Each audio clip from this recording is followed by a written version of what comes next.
She deletes that app, 5 seconds after it gets on there, but she's got 48,000 unread emails in her inbox. Out for the...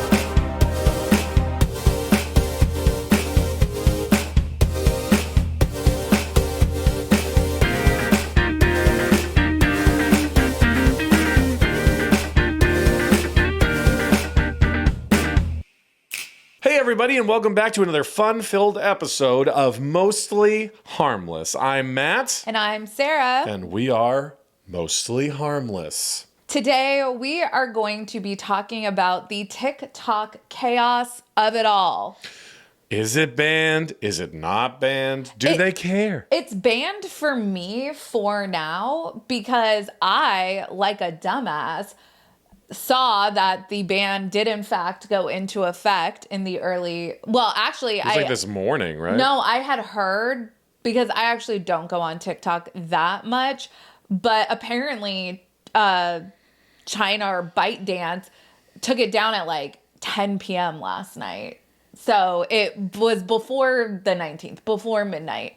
But anyways, I noticed this morning that it said, sorry, you're in the United States, loser. Like, you don't get TikTok. How dare you? What I did notice is that it said, like, we hope President Trump will, like, save the app. And it's like, okay. So then some, like, 2 or 3 hours later, maybe, the world's in hysteric. We have descended into chaos over here in the United States. I've never been on TikTok, and I do not have a TikTok account. We're going to talk about all of the things and why this is a big deal. We will get into that. But anyways, a couple hours after ByteDance voluntarily takes down TikTok in the United States, it's back because soon to be President Trump, the inauguration is tomorrow, said he will sign an executive order that will institute a 90-day grace period in which hopefully business entities in the United States can convince ByteDance to divest. And we're going to get into all of that. But anyways, so TikTok said, JK, we have faith now that President Trump has saved the day, because Joe Biden said, hey man, I'm out. I'm not gonna act on anything like that. Can be Trump's circus. And so because there was all this uncertainty, as ByteDance has claimed, they decided to voluntarily take their server down. But then Trump came in, said, no, even though, and we will get into this, Trump tried to take TikTok down in 2020 and failed, he is now going to be the savior of TikTok. Okay. It is chaos. So let's go back and start from the beginning. And this is really me, a political science major, heavily nerding out, overseeing the 3 branches of government doing what they do best. They are designed to be adversarial, and it is fascinating to see something come down to. We have the Constitution, we have freedom of speech, we have the interests of national security, we have the Supreme Court, taking all of that into consideration to see, is what our Congress doing constitutional or not? And they ultimately said, yeah, it is. Then we have the executive branch, who is tasked with enforcing laws that Congress passes. If the president doesn't have to, and will or will not the president enforce it? It was this question hanging for the time being. Biden then comes out and says, nah, I'm not going to enforce it. And okay, well, what's Trump going to do? And if the consequence is a $5,000 per day per user fine, what are Apple and Google going to do? That's a very steep bill. So this is why I'm a dumbass, because when I woke up this morning and saw that TikTok did take their server down and say, you guys can't use it if you're in the United States, I was like, all right, I'm just going to delete it from my phone. Well, dummy Sarah. Then TikTok said, JK all the way. We believe we have certainty now from President-to-be Donald Trump. We will give you TikTok back. Yay, hooray. Well, it's Sunday. I don't know, whatever intern is tasked with making sure TikTok comes down out of the App Store isn't working today. So, you go into the App Store and there's an alert all about, too bad, so sad. TikTok is a subsidiary of ByteDance, and we don't fucks with ByteDance in the United States. Well, but you could still get a VPN and use it, right? And now that's to be determined. And apparently, so now apparently tomorrow, Trump's first cause of action as that's going to be his first executive order. I don't know. Okay, I'm sorry. I just wasn't sure. That's the hot topic. That he said he's going to sign one tomorrow to institute this 90-day grace period. Back in, and I believe it was 2024, Congress passed by a majority, a bipartisan majority. So this was wanted by both Democrats and Republicans as a matter of national security interest to ban TikTok. Now, why ban TikTok, you may ask? TikTok's parent company, ByteDance, is a Chinese company. And the Chinese government apparently requires all of their companies to collect data. Mm-hmm. So they are required by the Chinese government to collect data. I'm questioning about that because I'm pretty sure every term of service I have ever signed is me allowing that company to collect my data. So why is that different that China's collecting it, whereas the video games that I play online that are from Korea and, all in Japan, and they all do the same thing. Why is that any different for this than TikTok? That's an excellent question. And the answer is China is an adversary. So they, in our national interest, are working against us. So with that is why Donald Trump in 2020 tried to shut TikTok down. Now, ever since, I think it was like 2022, TikTok has made strides for their operations in the United States to not disseminate information from United States users up to the Chinese government. But how well they're able to do that, it remains to be seen. That is why Congress passed this law. It was basically divest or ban. They wanted to force ByteDance to sell in the United States. This went to the Supreme Court recently, actually, and this is why everything was so up in the air. People literally didn't know last night what was going to happen. And then people woke up this morning and were like, oh shit, man, they really did it. They really pulled TikTok in the United States. Lawyers on behalf of TikTok, they end up bringing a case that goes before the Supreme Court. And the essence of the lawsuit is that this is infringing upon United States citizens' freedom of speech. Well, poli-sci nerd here, if you know, and you should know about your rights as a United States citizen, you will know that freedom of speech only goes so far. Well, right. There's a difference between freedom of speech and freedom from being recorded and having it sent up the ladder, right? Like you could say whatever you want, but it doesn't abscond you from being able to, you know, someone saying, hey. Like, you can be sued for defamation. You can't incite violence. There are limits to free speech, and freedom of speech, as the Supreme Court ruled, is never going to supersede the interests of national security. It's freedom of speech, not freedom from consequences, which is what people often conflate. Well, so, you know, the ACLU was trying to get people to advocate that this is a freedom of speech issue. And it is, you are stifling speech. The United States government is absolutely stifling speech.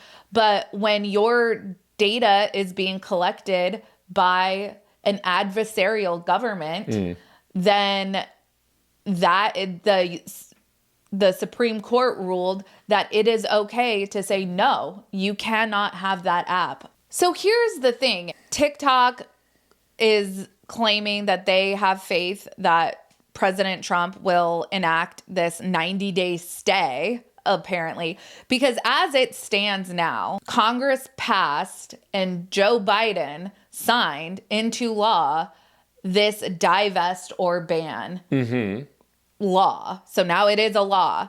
So, and that was going to go into effect on January 19th, 2025. And then Joe Biden, you know, the election happens and, you know, Joe Biden drops out, Kamala Harris loses. Joe Biden, when asked, hey, are you going to enforce this law? He said, I'm going to leave it up to Trump because this law goes into effect January 19th. Trump is going to get inaugurated January 20th. I get why Biden would be like, not my circus, not my monkeys, right? You know, but then it's like, there's this whole like, well, what, you know, what does Apple do? What does Google do? You're saying you're not going to enforce any of the fines potentially, but like, is a company like Apple or Google really going to just put a middle finger up to the government and literally break the law? What that sets, I think, a crazy precedent that neither company is going to want to get into. That's why, and this is why, like, I'm effed at the moment, because there is no TikTok in the App Store currently, in the Apple App Store at least. Nobody has put it back. So I deleted the app off my phone this morning and it's gone. Well, but so realistically, if you still have it, you have access. And right. If you don't, if you don't. Hadn't deleted it, you have it back. I feel that a lot of people probably just sat around. Oh, for sure. I don't know why. For the 4 hours it was off. I'm like a person that like burns things after a breakup. So I was just like, delete. She deletes that app, 5 seconds after it gets on there, but she's got 48,000 unread emails in her inbox. She won't unsubscribe to one thing on that so that it'll light it down. But no. TikTok got banned. I'm getting rid of it right away. How many pages of apps do you have on your phone? So many. Because I have so many like milestone apps for Anson that I definitely don't log into. I have anymore. One page. You cannot swipe on my phone. There's not a second page. I usually exist in a state of controlled chaos. Like, you might walk into like my room or my office and be like, oh my God, but I know where things are. And this is why Matt and I will get into arguments. Like, I might unpack like my groceries or our Amazon packages on the counter. And then you will come in and put stuff away. And where then if I can't find it because you put it away, I get, and you're like, I put it away. Like, well, I'll put it up to you guys. If you order 35, 40 Amazon packages, like probably everybody does at this point, I'm not shitting on how often we order Amazon packages, but when you open them and just leave them or don't open them and they sit on the counter for 6 weeks, I'm going to open them and put them where they're supposed to go, because then it's, well, we have to clean the house. I'm like, we're only cleaning the crap that we've accumulated this week. So I'll put it up to you people of who's erroneous in this situation. But I'll tell you what, it's not me. Yeah, God forbid something gets put away and then I go because I need it for something. And I'm like, and Matt is like, I put it away. And I'm like, and most of the time I'll put it away. I'll be like, hey, just so that, and then I'll forget. But what I'll do when I'm putting these things away, I'll be like, just so you know, I'm putting X, Y, and Z right here so that we don't argue about this in 5 months when you decide you want this. And then lo and behold, I'll get the call while I'm at work.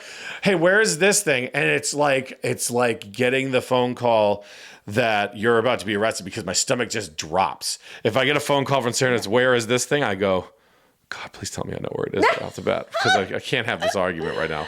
Because then if I find it, it doesn't matter. If I don't know where it is immediately, it's a whole animal of a different color.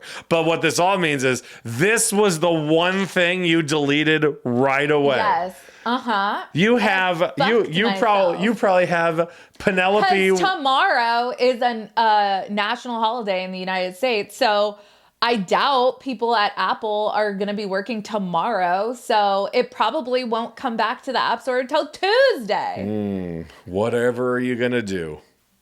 Never logged into a TikTok. Yeah, this podcast episode, because this is what's happening right now. I just wanted to chat about it, and I've been talking about it, and so I'm just kind of talking at Matt about it.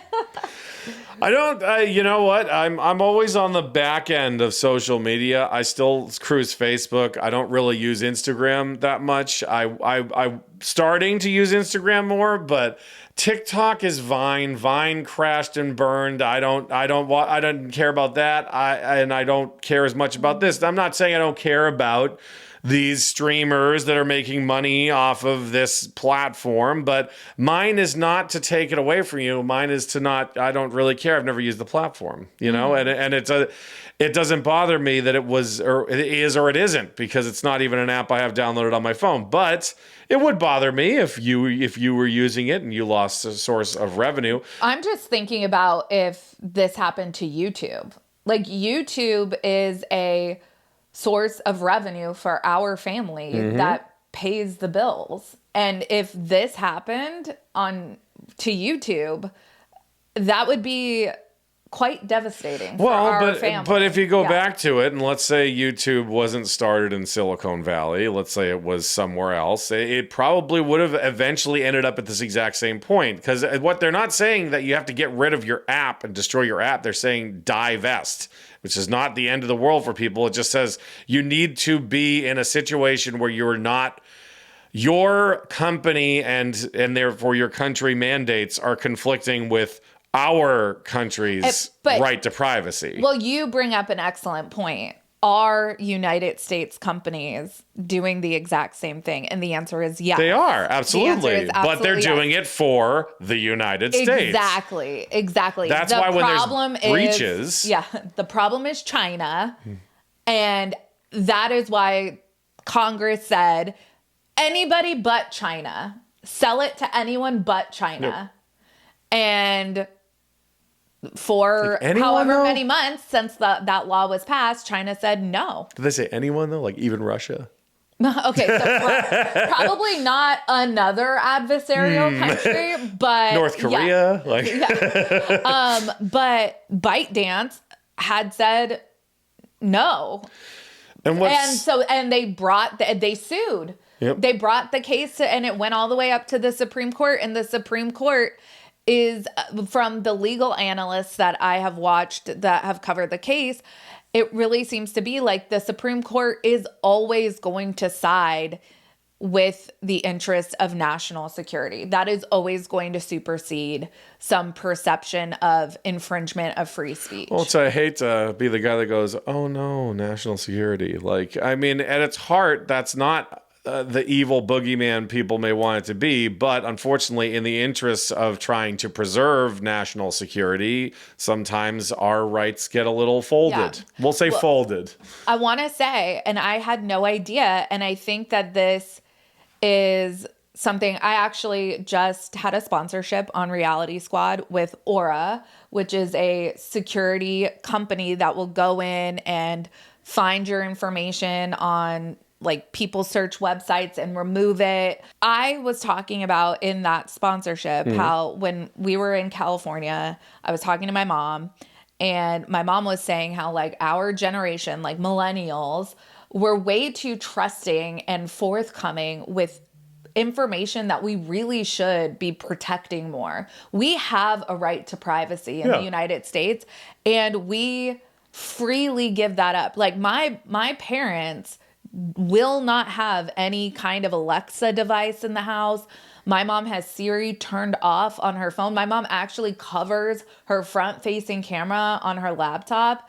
And my mom, I think she froze her social security number. Yes. So like if she has to like apply for like a credit or something, it's like this whole process. I think that's a conversation worth having. Are we just way too trusting?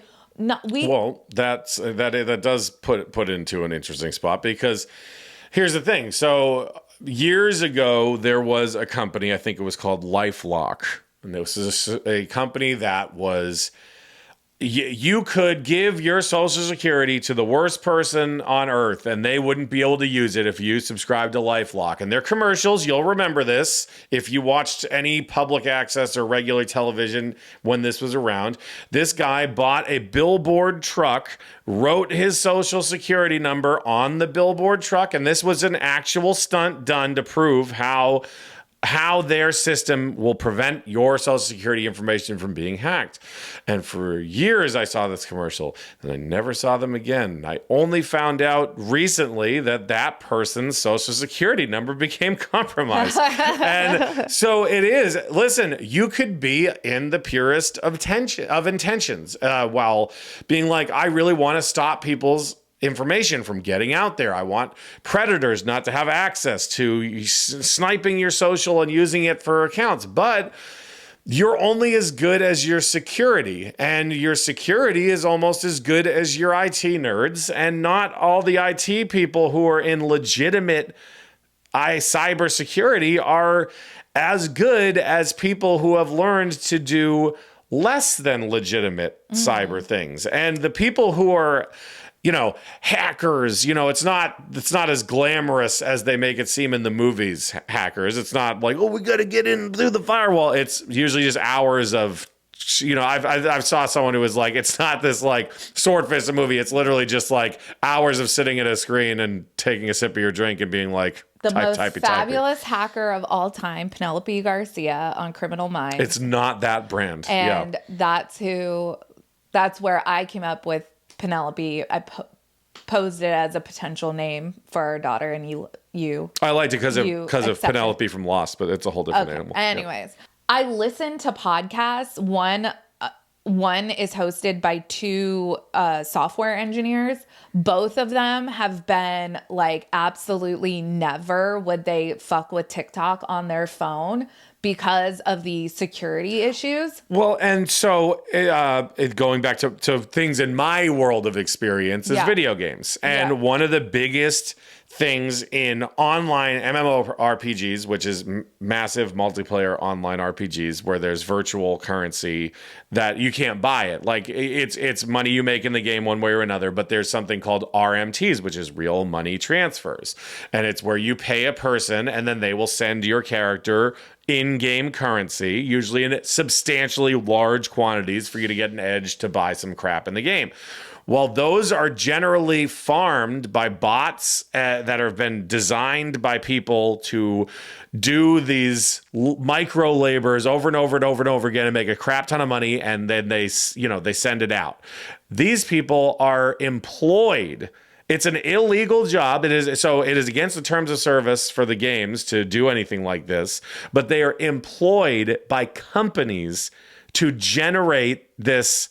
They're literally paid to break these laws, to send, to make money off of people and blah, blah, blah. They hire people to do these hacky things, right? It's not like some guy, we're going to go, Clint, I'm going to go apply to the job at the gold farming company that makes, you know what I mean? And they're like, we don't employ people to digital tactics like that. Other countries are a little bit more laissez-faire with like, hey, we want to employ what some people would constitute as a cyber criminal, because a cyber criminal working for me is better than a cyber criminal working against me. Isn't that kind of the FBI with They all do. their So there a hackers? lot of yeah. people have been caught hacking in great success. Literally, Penelope Garcia on Criminal Minds. When caught, true story. Yeah. When caught, it is your experience doing something at a level that allows you to get away with things that the government is not a big fan of is also a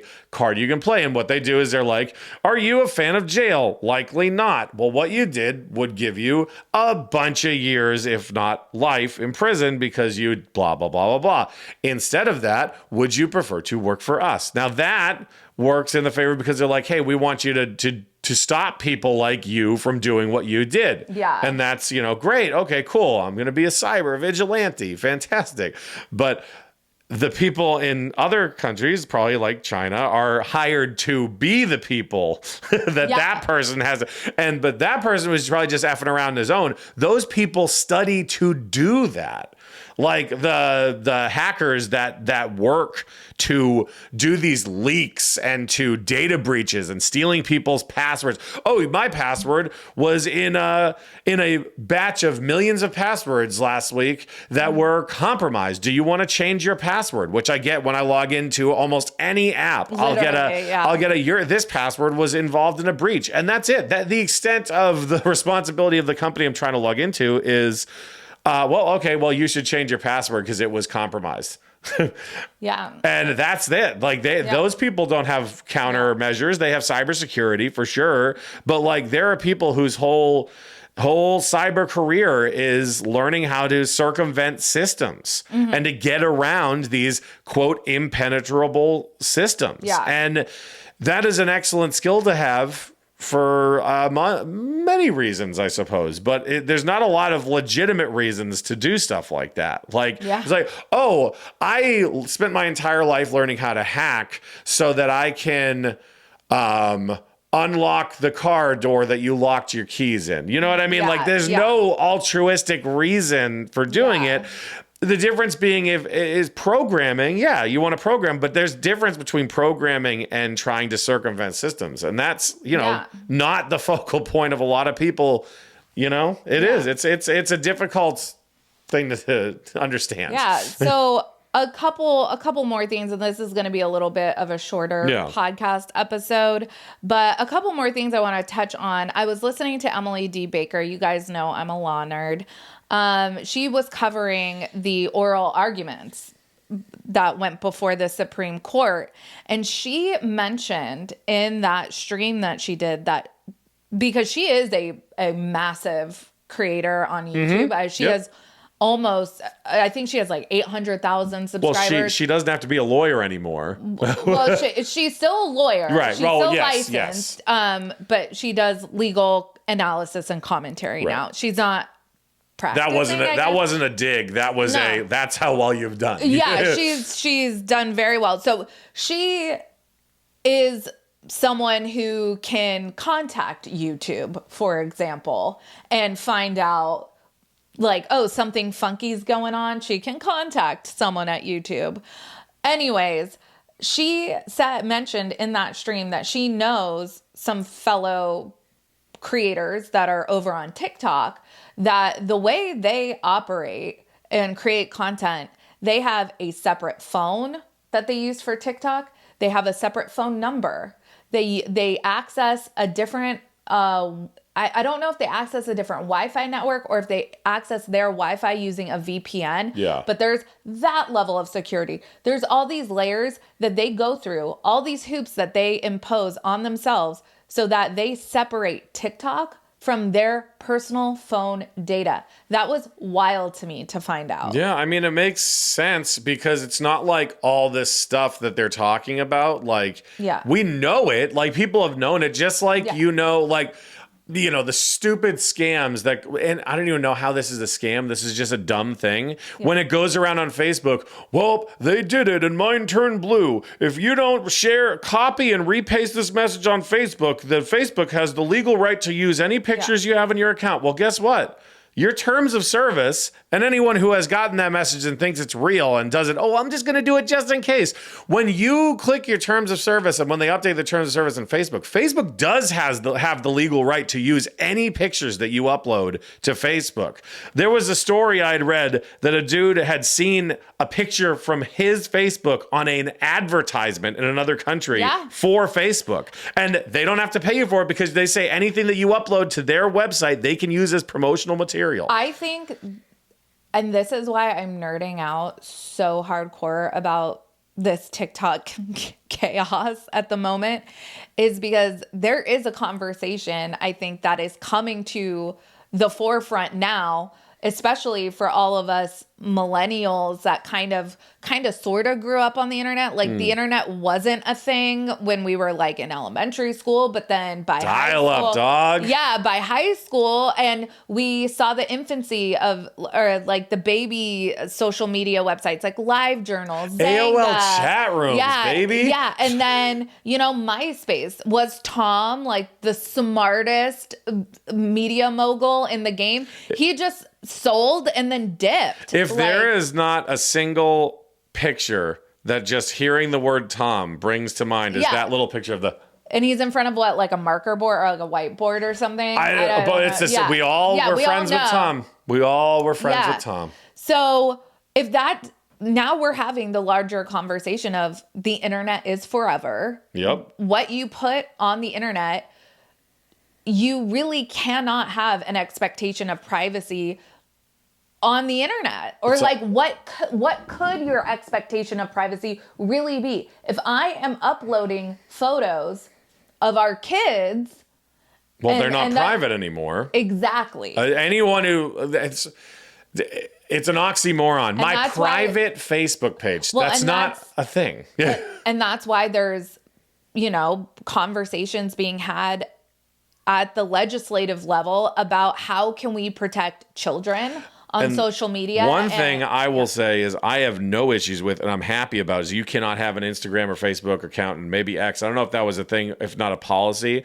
unless you're 16 or older, 13, 14, and 15 with parental admin access, and under, absolutely not. Yeah. And I am for that 100%. And there are people out there that might think I'm silly for thinking that way, but I'm like, first of all, I don't care what you are. You don't see my kids on this, and we have kids. I don't think that kids should have their own social medias because of how awful kids are to each other, and they are not cognizant of how lasting that is. When I was a kid, you were bullied at school, you got the shit kicked out of you, you went home, called it a day. You get someone called you an asshole, you felt like shit about it, and then we all move on. Now you get bullied at school, you go home, you're getting bullied on the internet still. There's no break from it. And not only that, where 4 or 5 people were involved in bullying when I was a kid, the entire school is seeing it. On everyone that knows you or knows someone that knows you, they're all seeing it. And those kids don't get a break from it. And then you wonder why kids will be so fatigued about shit. Like there's no off button on this. They're plugged in all the time. And this is not some, these kids don't need their devices. No, it's the fact that they do need some downtime, because imagine at the end of the day, you all know that you staring at your phone instead of going to bed is a bad idea. And as an adult, you know that. But as an adult, we do plenty of shit that we shouldn't do. Kids don't have that. And so their ability to change out, them being able to be like, okay, well, you know what? I should just turn it off. Instead, they're opening up that fridge door looking for something new every 5 minutes. I've likened social media to looking in the fridge to see if anything new popped up in there, even though you haven't gone to the grocery store. I'm going to check my page one more time before I go to bed. One more time. And kids, that dopamine reaction, it's that same shit that you get, you know, and it is. We all get it, and we all have our vices. But having no escape from public domain, like from everyone seeing everything you do. Like, okay, let's say they're not posting, they're still going in and looking at what, oh man, look what so-and-so posted about this. Oh, look at them, they're having so much fun, I can't do that. The jealousy there's no compartmentalizing things at young kids. Yeah. They feel all their feelings. They feel their feelings greatly. I'm constantly dealing with my daughter's large feelings about how she feels. Now imagine she had a bunch of people, strangers, like grown ass fucking strangers, commenting on that. Because it's not just, oh, I keep a TikTok, or I keep a Facebook page, or whatever the kids' Instagram are on now. Like, I keep that just for my friends. Well, guess what? Anyone can see your profile. Yeah. Even if it's private, they can still see your profile picture. They can judge just enough off of one picture. And yes, you can private it, but once it's online, it's there. Yeah. And all these websites, every single one of them has been hacked. People's information has gotten out there. It's not a boogeyman. It's just a fact that has happened. And so the fact that they did put legislation of some kind in to stop young kids from having it, I'm sorry, your kids got to groan and roll their eyes about the fact that they can't be on social media. Then, Kevin's parents let them be on social. Well, when you're 16, you can do whatever you want. I'm happy about that. Maybe they can get some time where once they figure out who they are a little bit more, they're not going to know who they are till they're 30s or 40s, like who they are. At least have a better idea of what you want to do, Besides, we went to one of Penny's graduation ceremony. They have one every 15 minutes. They graduate from something to the other one. She's 5, and this was her preschool grad. And one of the kids, what do you want to be when you grow up? Fireman, astronaut, they were all up there. One kid said social media influencer. And it's like, you're fucking 4 years old, dude. Like, I'm not saying that's not a real thing, but that's something you shouldn't even be. I understand we all know about it, but it's just something you shouldn't be like, oh, I want to make videos. And I guess it's maybe the modern day equivalent to saying you want to be a movie star, because the realm has shifted on like movies and acting and stuff like that. I actually would kind of disagree with you on that. That's okay. With the eye rolling at that, only because I see content creating as a creative outlet, and I think that I see that in the same realm of someone saying I want to be like a musician or an actor or something like that. Yeah. I get that maybe there's a connotation to it. Well, that and maybe I think I'm stuck what on. is fueling that desire is maybe I want to be rich and famous. I don't know. But there are wildly creative people, especially on TikTok with like editing and stuff. Yeah. That people are very talented so many ways, and they can express themselves through social media. Yeah, and I guess, think that is really cool. I guess I have a negative connotation with social media influencer, like, because as a child, to me, that says that your mom told you that you wanted, like, oh, you should be on the, or I do videos with my mom because we're gonna get famous off it, or I'm a mommy vlogger or some shit like that. Yeah. But as I was saying it, I am coming around to thinking about, I wanted to be a movie star or an actor when I was a kid, and I guess that's really no different. It's just a more streamlined effort. You know what I mean? Like, but not everyone can be an actor, and everyone can start a social media page. It's attainable. Yeah. Not that acting's not attainable, but and it does take. There's no gatekeeper to opening up a YouTube account or something. You don't have to get hired as as an actor. You don't have to make the band or make the team or whatever. You can literally start a YouTube channel or a TikTok account from your phone, and people will say, hey, I like that It's instant gratification. There's a whole psychology, I think, behind the parasocial relationships that we form online and all of that. But I think that, and this is why I always, like these big name celebrities that kind of shit all over content creating and YouTubers. I remember seeing there was like influencers that got invited to some award show a few years ago, and some of the actors that were there were like, "Oh my god, I can't it's believe, a different like, level." Yeah, and it's like, bro, like whoever's their influencer is worth like $100 million, and you're worth like 5. Yeah. So it is. You're you not know? wrong, and I understand where you're at. I think that the branding, maybe just for me and some people probably in my generation and stuff like this, where it's like that. It just plucks a string, like a knee-jerk reaction is this is silly, but we do have to embrace this. I think we have to change the way we think about content creating.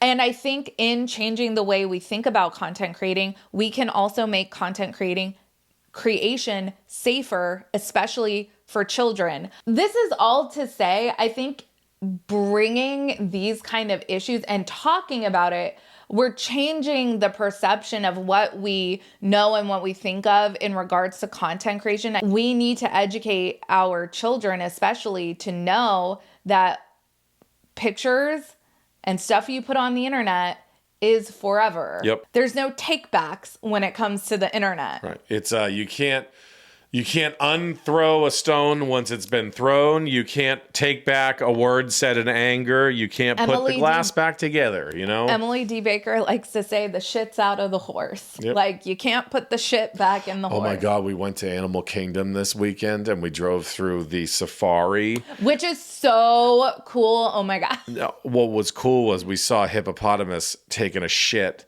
and it was just, its tail was like a windshield wiper. My daughter was looking at the other side of the thing, not towards the hippopotamus. And I was like, Penny, you got to see this. And we have talked about nothing else since. And I'm like, great. It was cool seeing the lions. It was cool seeing the emus and all the other stuff. But watching that hippopotamus whacking its poop left and right everywhere was fantastic. Anyways, you can't put the shit back in the hippopotamus. Yeah. Am I right? Right.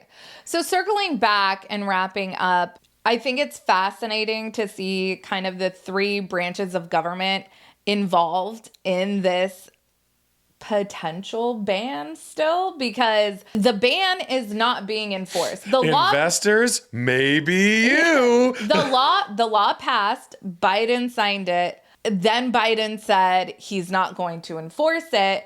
The law went into effect, not being enforced. This is where we're at now. TBD, because tomorrow is inauguration day, or well, actually, today is inauguration day. Hooray! When this gets put out, because it will be put out on the 20th.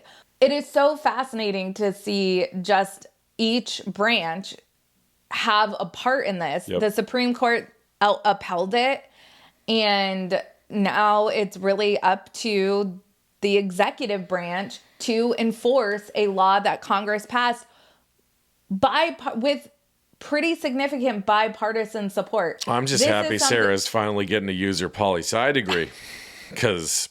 And this is like poli-sci 101. You learn about like the 3 branches of government. So we're not even getting into like law, politics, and society, or like, you know, some of the more I'm waiting. 3rd year stuff. Waiting for that. Yeah. Yeah. And then you have law nerds out there, who poli-sci nerds out there are just waiting for that episode.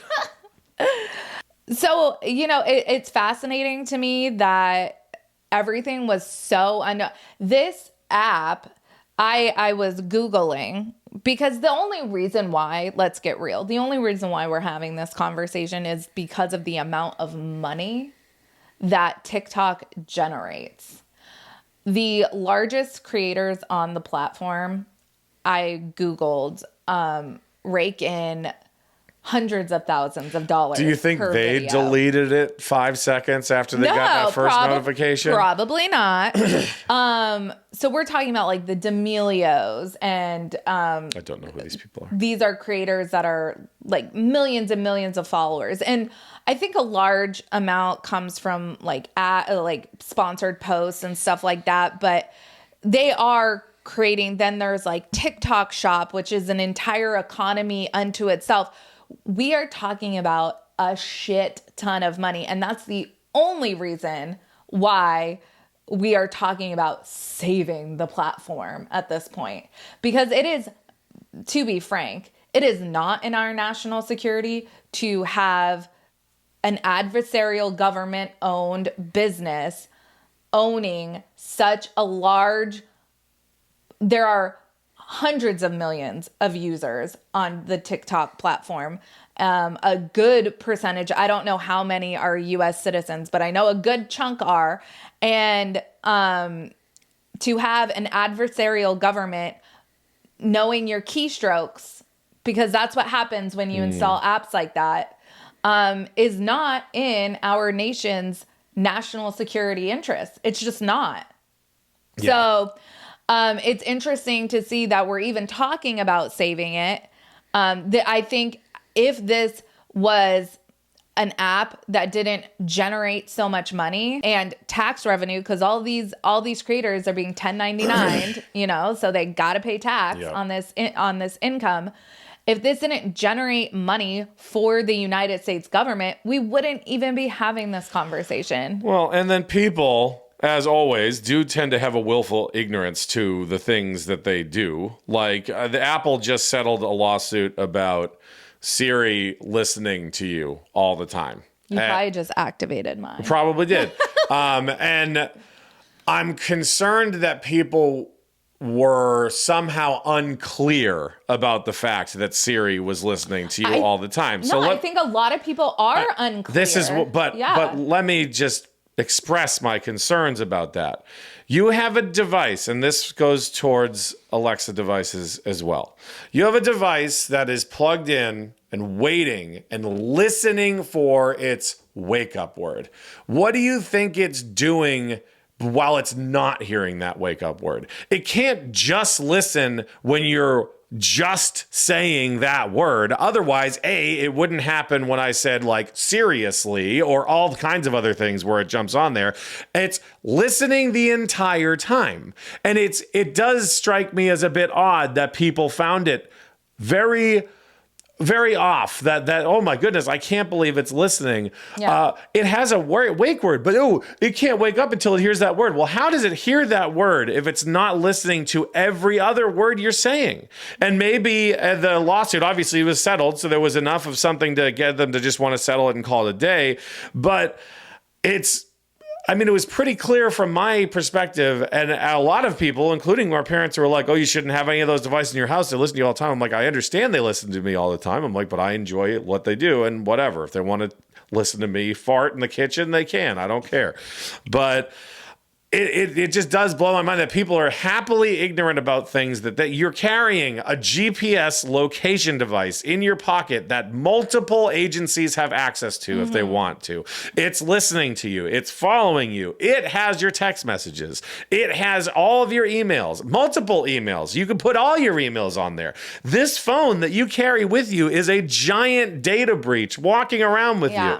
And there's like, no, it's secure. No, it's secure. Yeah, it is. But it's so secure that the company won't even unlock it if you're a terrorist. So that's great. But if someone does manage to crack that code and hack into your phone, they have everything on you. And the fact that people are surprised, it surprises me. It's willful ignorance. If you like something enough, you don't care what the negatives are about it. And that's the way it is until the negatives start to pile up or get put into the right light. Yeah. And it's like, you cannot tell me that you did not think that Siri and Alexa were listening to you this entire time, because how else would they have and been? I think also with TikTok specifically is, I think the concern is also that the target demographic for TikTok is so much younger than other social media platforms. That do these kids really know about all these things that they should know about being out there? I mean, we're talking about, you have like a social media blunder when you're like 15, 16, that could affect you getting into college. Imagine that goes viral. This is not something that we had to deal with when we were teenagers. And now this is a conversation that we're having. I find before that the internet, you could just disappear.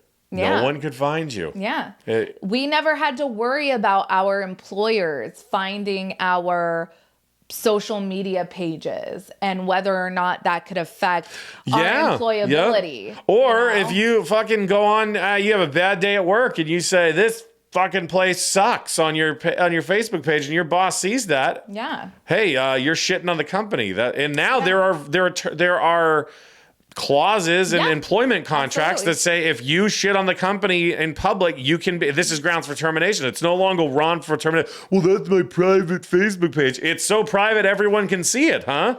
That's interesting. But anyways, we didn't solve anything today. Well, I think we did, because we came up with the idea to talk about how TikTok was banned, and hours later, TikTok was unbanned. So I say that here at Mostly Harmless, we get things done just by willing them to be done. When I woke up this morning, TikTok was banned. And this is what I love. And again, this is not a political podcast, but this has to be pointed out. I'm sorry.